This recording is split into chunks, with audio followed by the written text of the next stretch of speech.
Quiero hablar de la historia de salvación con un acercamiento catequético, dar una vista de conjunto de la Biblia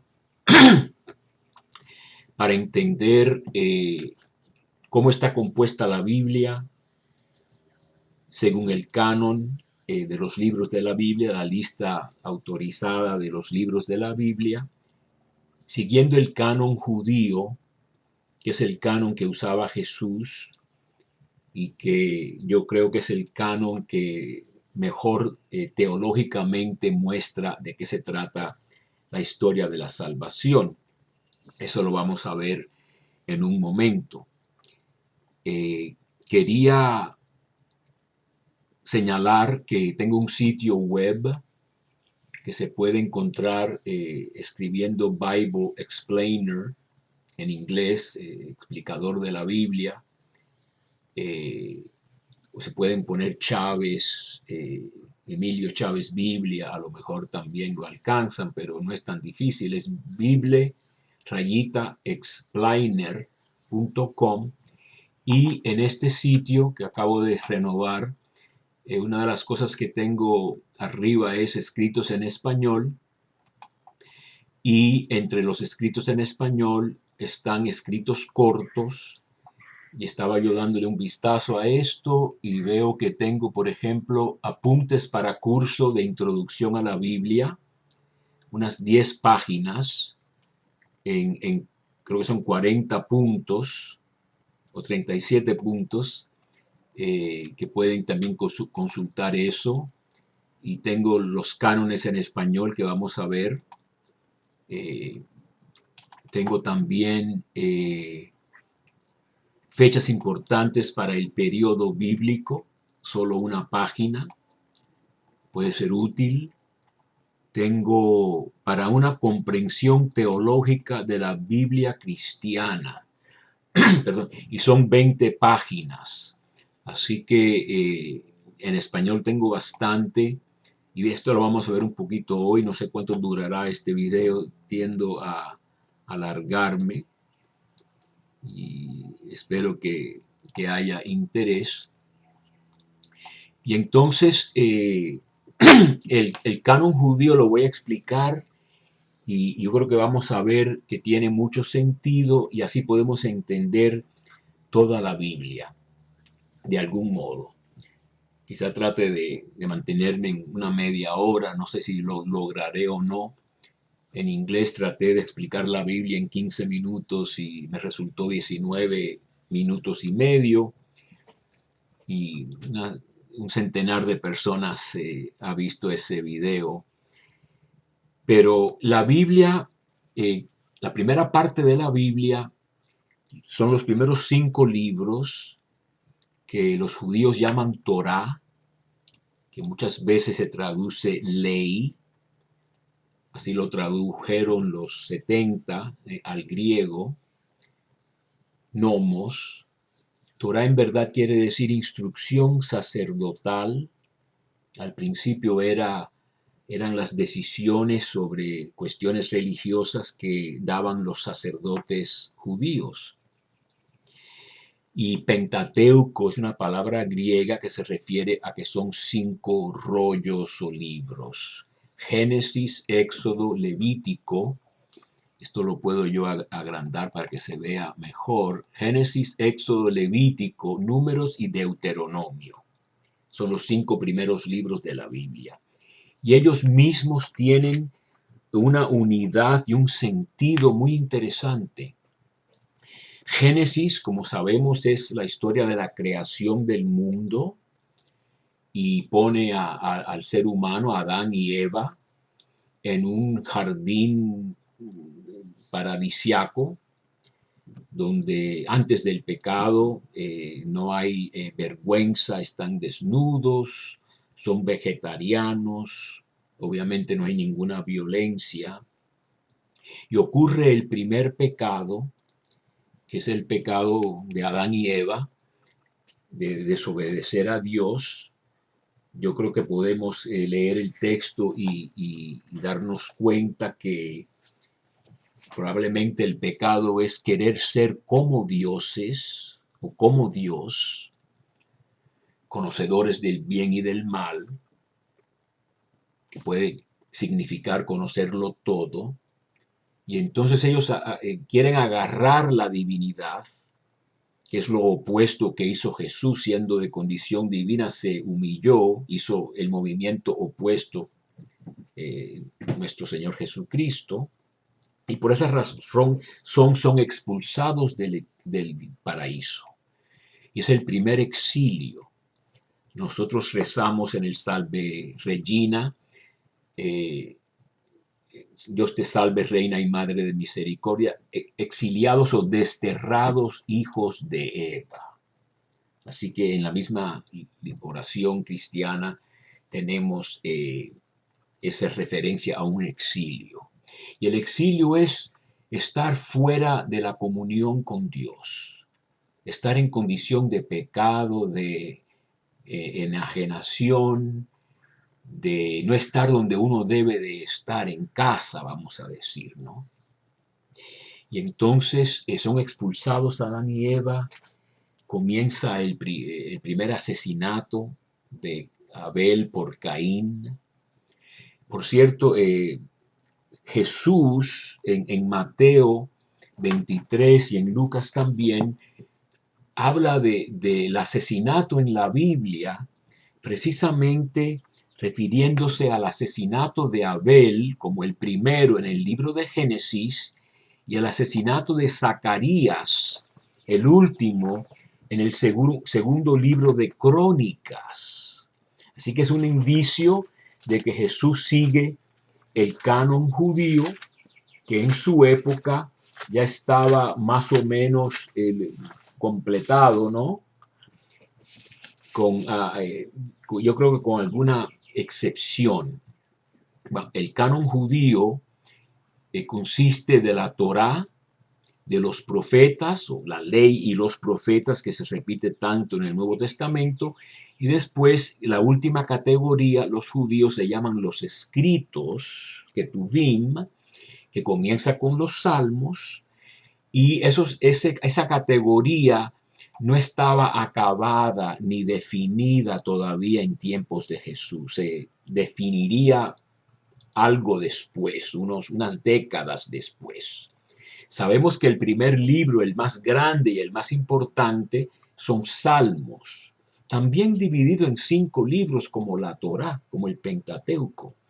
Y el último libro es Crónicas, que los cristianos dividimos Crónicas en 2 libros, y Crónicas es una recapitulación de toda la Biblia anterior. La primera palabra de Crónicas es Adam, y la última palabra es Weya'al, y suban, regresen a la tierra, su exilio ha terminado, y suban a reconstruir el templo.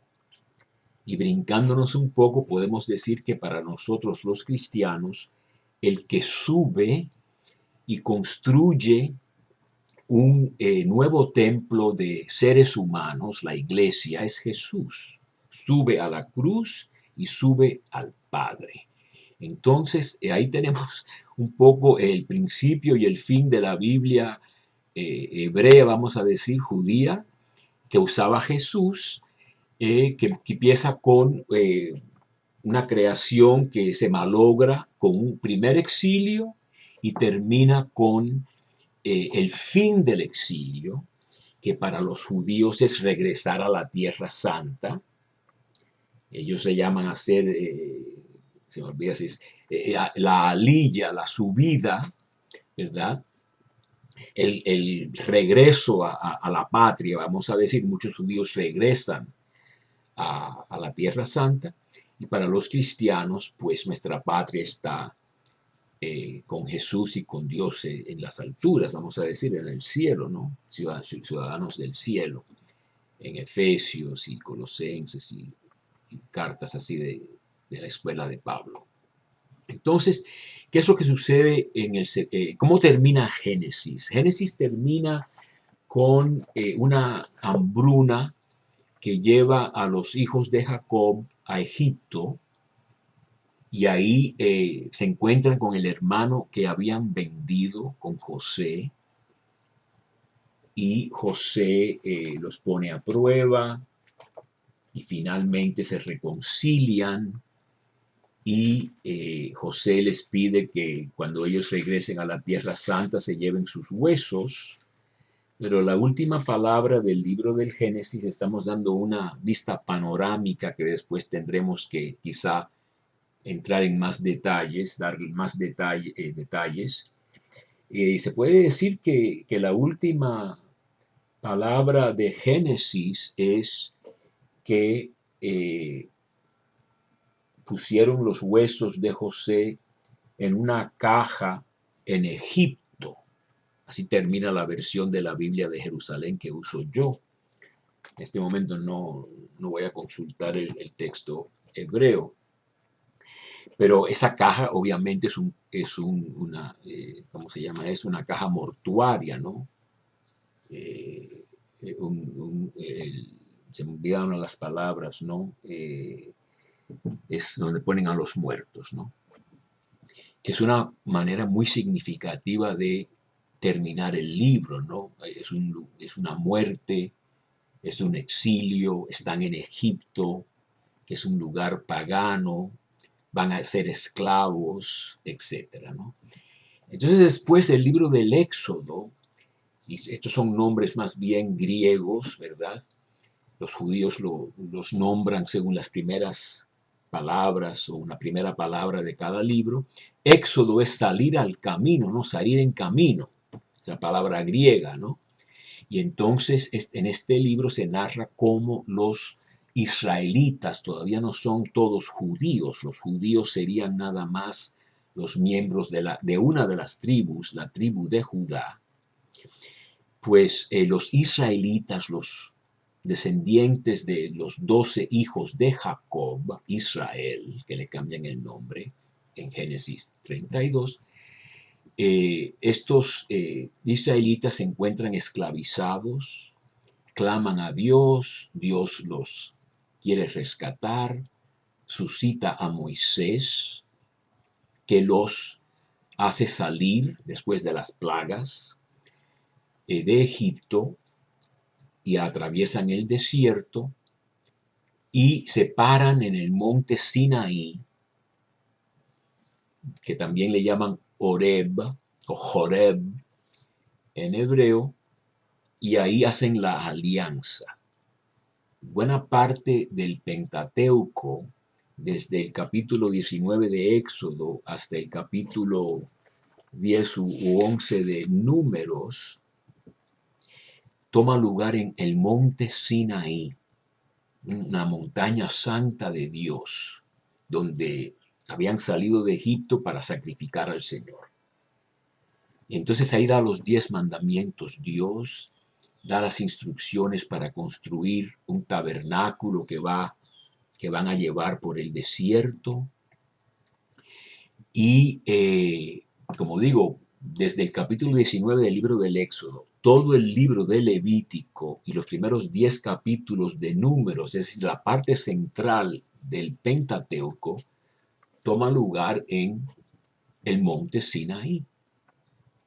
Y se puede decir que cuando se apartan del monte Sinaí y comienzan otra vez la travesía por el desierto, ahí se desbarata todo. Una vez apartados del monte santo, de la presencia especial de Dios, comienzan a pecar. Si fuéramos a leer Números 11, vemos que hay referencias un poco ahí al apetito, usando la misma palabra que se usa en Génesis 3:6, cuando dicen que el fruto del árbol era apetitoso o algo así, ¿no? En hebreo son palabras que enseguida la gente los reconoce. Quiere decir que están todavía en un exilio, se han apartado de Dios para comenzar el camino hacia la Tierra Santa por el desierto, pero desde que se apartan del Monte Santo comienzan a quejarse y quieren volver a Egipto, a la esclavitud, incluso con tal de comer esas carnes y esas cebollas y esas cosas que comían en Egipto, porque están cansados del maná, ese tipo de comida o pan que Dios les da en el desierto. Quieren deshacer toda la obra salvífica de Dios, regresando precisamente a Egipto, que el Señor en algunos lugares dirá, nunca jamás deben volver a Egipto. Pero ellos prefieren, por razones carnales y materiales, prefieren regresar a Egipto. Pero de todos modos el libro del Éxodo termina, me he adelantado un poco con cosas más bien del libro de los Números, pero el libro del Éxodo, regresando un poquito, dando marcha atrás, termina con la construcción del tabernáculo y la presencia de Dios que baja en forma de una nube que adumbra, vamos a decir, cubre con su sombra el tabernáculo. Y precisamente en la versión griega, porque todos estos libros fueron escritos en hebreo, Jesucristo hablará arameo, que es la lengua que hablan los judíos unos siglos después, parecida al hebreo, un poco como el portugués y el español. Por saber español no se sabe portugués muy bien, ni viceversa, ¿verdad? Así que el arameo de Jesús no es exactamente el hebreo, pero es muy parecido. Pues en la versión griega de este final del libro del Éxodo se dice que la nube epesquiasen cubrió con su sombra el tabernáculo, y es la misma palabra que se usa en Lucas, primer capítulo, verso 35, cuando el ángel Gabriel le dice a María, el poder del Altísimo te cubrirá con su sombra. Haidinamis epistu episquiasen soy. Entonces ahí tenemos ese paralelo entre María, arca del Señor, y el tabernáculo conteniendo el arca de la alianza, etc. También en el prólogo de Juan se dice que el Verbo se hizo carne y puso su tienda entre nosotros, ¿verdad? Que es muy parecido esto a lo que acabamos de ver y pudiéramos decir otras cosas más que no nos vamos a detener. Pero todo el libro de Levítico, que es el libro central de la Torá, del Pentateuco, tiene que ver con lo que hace falta hacer a los israelitas para mantenerse en presencia de Dios. Y para nosotros los cristianos, como muy bien lo dice la carta a los hebreos, son símbolos de la realidad. Pero estos símbolos tienen que ver con evitar comida de animales impuros, evitar la impureza, evitar el incesto y otro tipo de delitos sexuales que no son permitidos, y todas esas cosas se explican en la primera parte de Levítico, los primeros 15 capítulos, y después brincando el capítulo 16, del 17 al 26 más o menos del libro de Levítico, viene otra escuela a inculcar mandamientos sociales, vamos a decir. El amor al prójimo viene de Levítico 19. Amarás al prójimo como a ti mismo, viene de Levítico 19. Y también dice, amarás vamos a decir, al huésped extranjero, al indocumentado, vamos a decir hoy en día, podríamos decir, al ger, al que trabaja en medio de ti, pero sin papeles, vamos a decir, también lo tratarás con amor como a ti mismo, porque ustedes fueron extranjeros en Egipto, etc. Y no querían que los trataran mal allí. Entonces Levítico es así, y me brinqué el capítulo 16, que es el más importante para nosotros y quizá para los judíos también. Es el capítulo que narra el gran día de la expiación. Entonces, en el capítulo 16, que podemos decir es el epicentro, vamos a decir, es el centro del libro central del Pentateuco, de la ley de la Torá. Así que está Génesis y Éxodo, Números y Deuteronomio, y en el centro Levítico. Y en el centro de Levítico, pienso yo, con otros estudiosos, algunos no, que el capítulo 16, el día de la expiación, es el centro del centro. Ese es el día en que todos los pecados se borran y se salpica con sangre la cubierta del arca de la alianza, que los judíos se llamaban caporet, y en griego se puede traducir propiciatorio. Y es precisamente lo que dice San Pablo en la carta a los Romanos, en el capítulo 3, cuando dice que el Padre Dios, Dios Padre, casi en cubano podemos decir, echó para adelante a Jesús, como que empujó a Jesús o exhibió a Jesús como propiciación. Así que el lugar donde se propicia a Dios o se restablece la buena relación de comunión con Dios es en el Santo de los Santos, donde está el arca de la alianza con su cubierta de oro, que los judíos llamaban caporet, y los griegos tradujeron, vamos a decir, propiciatorio, y ahí se salpicaba con sangre y se borraban todos los pecados. Quizá era la única vez en el judaísmo al año, se tenía que repetir todos los años, que se borraban todos los pecados, incluso las faltas más graves, y se ponían en la cabeza también al chivo expiatorio, que lo llevan fuera del campamento. Y todo eso lo cuenta la epístola a los Hebreos, capítulo 9, habla del propiciatorio y dice que todo esto era símbolo de la redención que traería Cristo siglos después con su propia sangre, no con la sangre de machos cabríos y de bueyes.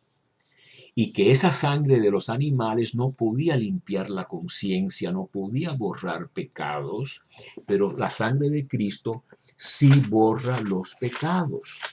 Y es un sacrificio de obediencia. Aquí estoy para hacer tu voluntad. Salmo 40, que lo cita Hebreos 10. Y también Hebreos nos cuenta cómo Cristo murió fuera del campamento, cargando con su oprobio, exactamente como el chivo expiatorio. Eso lo leemos en Hebreos, el último capítulo 13, en el verso 13 también, así que 13 Hebreos, y dice que salgamos nosotros también con él, porque no tenemos ciudad permanente aquí, sino andamos en busca de la del futuro. Entonces, ustedes ven a nivel un poco rápido cómo se traban todas estas cosas, y yo quisiera seguir compartiendo esto para a los que les interesa, para entender de qué se trata la Biblia y la famosa historia de la salvación, que fue lo que estudió mi papá. No leían la Biblia, pero hacían un resumen de una síntesis, vamos a decir, de la historia de la salvación, que podía o no tener sus defectos, ¿no? Entonces, el sumo sacerdote entra una vez al año al Santo de los Santos y ahí hace expiación primero por sus propios pecados. Todo esto lo explica muy lindo la carta a los Hebreos, capítulo 9. Y entonces podríamos decir muchas otras cosas. En el mismo día ese se hacía el jubileo. Y el jubileo era cancelar las deudas. Que ustedes saben que en el Padre Nuestro, como en arameo, Deudas y pecados, los pecados son deudas, perdonan nuestras deudas, debitas nostras, se decía en latín, ¿no? Lucas dice, perdona nuestros pecados como nosotros perdonamos las deudas. Así que nosotros con los demás tenemos deudas de dinero, que las perdonamos como en el jubileo, mientras que con Dios no tenemos deuda de dinero, es pecados. Y entonces, el jubileo cada 49 años, o quizás 50, se celebraba como cancelación de deudas y las personas vendidas como esclavos regresaban a casa. Así que era el gran empezar de nuevo, fin del exilio, que se narra muy bonito en precisamente el libro de Levítico, capítulo 25, se narra y que debe ocurrir en el día de la expiación, que los judíos llaman Yom Kippur, el día de la expiación. Y entonces,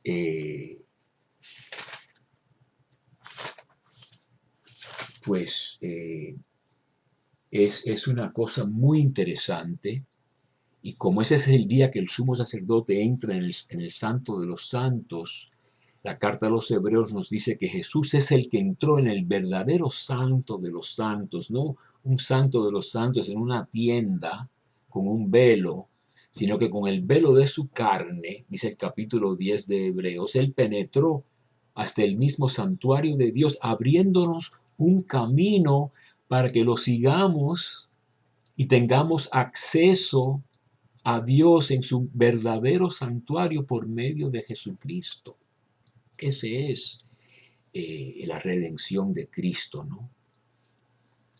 Y entonces termina el libro de Levítico, como dije, comienza el libro de los números, que tiene que ver con el censo ese que hicieron. Y como yo decía, los primeros 10 capítulos están todavía en el Sinaí, todo va bien. Una vez que se apartan del Sinaí, comienzan las murmuraciones, las quejas, los pecados, y es toda esa travesía por el desierto, que por ejemplo es muy interesante pensar esto, ¿no? ¿Cuánto tiempo debería haberse tomado desde el monte Sinaí hasta la Tierra Santa? Y son 11 días. Porque si leemos Deuteronomio, las primeras líneas de Deuteronomio, que vamos a verlo en un momento, el quinto libro del Pentateuco, vemos que desde el Horeb, que es la palabra que usa Deuteronomio para el monte Sinaí, hasta Kadesh Barnea, que ya es la tierra santa, la tierra del Amorita, le gusta decir a Deuteronomio, son 11 días de jornada, de camino. ¿Por qué les toma 38 o 40 años? Por los pecados. Dan vuelta y vuelta a la montaña. Así que si vemos el capítulo 2 de Deuteronomio, fueron 38 años dando vueltas por una montaña porque no se habían incluso atrevido a conquistar la tierra como Dios les había mandado. Dios les dijo, conquístenla, entren a la tierra que yo les estoy dando. No tengan miedo, tengan confianza. No han visto como yo los he llevado por el desierto, como un padre carga a su hijo. Pero ellos rehusaron y perdieron 38 años dando vuelta, que nos recuerda al paralítico del capítulo 5 de Juan, que estuvo 38 años yaciendo ahí al lado de la piscina. Dice, no, es que siempre me ganan, no alcanzo a llegar a la piscina porque siempre viene otro 38 años. Y Cristo le dice, ¿quieres sanarte? Está en duda eso, ¿no? Si quiere o no sanarse. Y después dice Cristo, vuelve y no pecas más, no sea que te suceda algo peor. Así que en ese capítulo, en esos versos, sí asocia a Cristo el pecado con el castigo. En el ciego de nacimiento, en Juan 9, nació ciego y no pecó ni él ni sus padres, pero no quiere decir que en el capítulo 5 no se vincule el pecar con una enfermedad y un castigo. Y entonces en Números sigue vamos a decir, la parranda, ¿no? En el capítulo 25 de Números hay tremendo sacrilegio sexual de acostarse con una extranjera al frente, a la entrada de la tienda del encuentro con Dios, y Pinhas, el sacerdote hijo de Aarón, pues traspasa a estos fornicadores, ¿verdad? Y después ya casi termina el libro y comienza entonces el quinto libro de la Torá, Deuteronomio. Los griegos, los 70, los traductores del hebreo al griego le dieron el nombre Deuteronomos, que quiere decir segunda ley. Es una recapitulación, un repasar lo que vino anteriormente en la Torá, dándole una puesta al día, vamos a decir. Muchos hablan del cambio de existencia rural en el campo a la ciudad, pero en este libro muy importante, muy interesante, es un libro que Moisés, en el último día de su vida, en un solo día, habla todo el libro del Deuteronomio. Quizá no el capítulo último donde se muere, pero estando fuerte Moisés, con 120 años y la vista bien, y teniendo su fuerza, que en el lenguaje de la Biblia quiere decir que no necesitaba Viagra, poco de humor, Dios le manda a subir al monte y a morirse. Él no entrará en la tierra prometida. Su hermano Aarón, el sacerdote, tampoco había entrado o podía haber entrado a la tierra prometida. Se murió también él antes de Moisés. Pero Moisés hace recordar a los israelitas lo que ha hecho Dios, cómo ellos han pecado y cómo ninguna gente de esa generación entrará a la tierra, ni él, ni Aarón, ni nadie, excepto los pequeñitos, los niñitos y niñitas que no conocen el bien y el mal. Esos entrarán guiados por Josué, que en griego es Jesús, y Caleb, un extranjero cuyo nombre quiere decir perro. Es interesante notar que los judíos llamaban a los gentiles perros. Cristo mismo dice, no es justo darle a los extranjeros, a los perritos, el pan de la casa, de los hijos legítimos, vamos a decirlo en Mateo, con la cananea. Entonces Deuteronomio es un libro ya de una etapa de Israel en que las cuestiones de sacrificios sacerdotales no son tan importantes como es observar la ley en el comportamiento. Tendrás solamente un Dios. Capítulo 6 de Deuteronomio. Deuteronomio tiene también su versión de los 10 mandamientos diferente a la versión de Éxodo 20. En Deuteronomio 6, la mujer es sacada de la categoría de propiedad del hombre y se pone en un mandamiento especial: no codicies a la mujer de tu prójimo. En Éxodo dice, no codicies los bienes de tu prójimo, y la mujer está incluida en la propiedad del hombre. En Deuteronomio hay un adelanto. La mujer tiene más dignidad, vamos a decir. Pero ¿qué es lo interesante de Deuteronomio? Yo veo que voy a tener que terminar la Torá hoy, y en la próxima entraremos en los profetas. Pero lo interesante de Deuteronomio es, primero, que es el quinto libro del Pentateuco, Segundo, que es el fin del Pentateuco. Tercero, que es un fin sin fin, porque están en la sala de espera.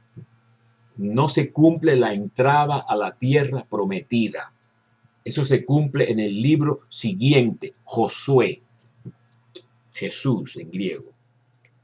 Josué en español, pero Yehoshua en hebreo es la palabra de Yahvé salvación, y en griego le ponen Jesús, y en español Josué, y en inglés Joshua, y en otros idiomas. Entonces, ¿cómo termina Deuteronomio? Termina que están en la sala de espera.